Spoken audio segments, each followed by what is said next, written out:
Did you know in World War Z, Matthew Fox was originally supposed to be a major character in the film? World War Z was so packed with rewrites and re-edits that it's hard to believe that they finished the film at all. In one of the most infamous cases, Matthew Fox's role in the film was originally much larger than it ended up being in the final cut. He was set up as a villain for World War Z 2, but by the time they were done with editing, his part had been reduced to only 5 lines of dialogue.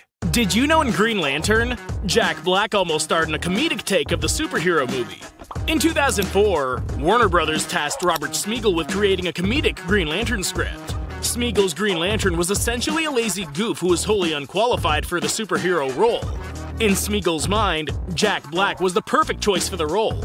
Despite Black's talent, it's difficult to imagine an actor less qualified to play the Green Lantern. News of Smigel's silly concept went viral online, and Warner Brothers had a change of heart, focusing instead on a more serious take on the project. Did you know in Avengers Age of Ultron, Aaron Taylor Johnson was so hesitant to accept the role of Pietro that it took Joss Whedon a year to convince him to take it? Johnson was worried about the intensity of Marvel contracts, the large cast, and the time constraints. It was only after the fact that he found out Elizabeth Olsen would be playing his sister and basically be his filming partner throughout the movie that he stopped being so nervous. Did you know in the Croods, Groog being able to do math despite being a caveman is not far out of reality?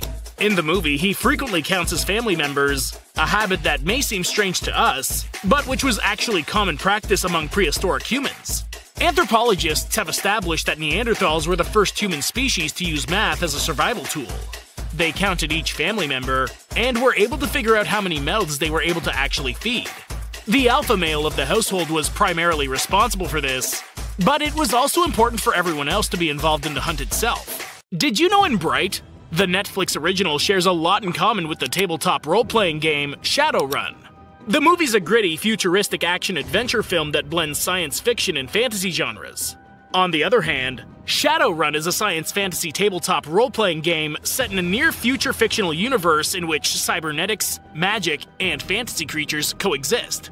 There are elements of cyberpunk, urban fantasy, and crime, along with occasional elements of conspiracy, horror, and detective fiction. Interestingly, Shadowrun was mentioned in the short video of Netflix's announcement of the sequel on its Twitter feed,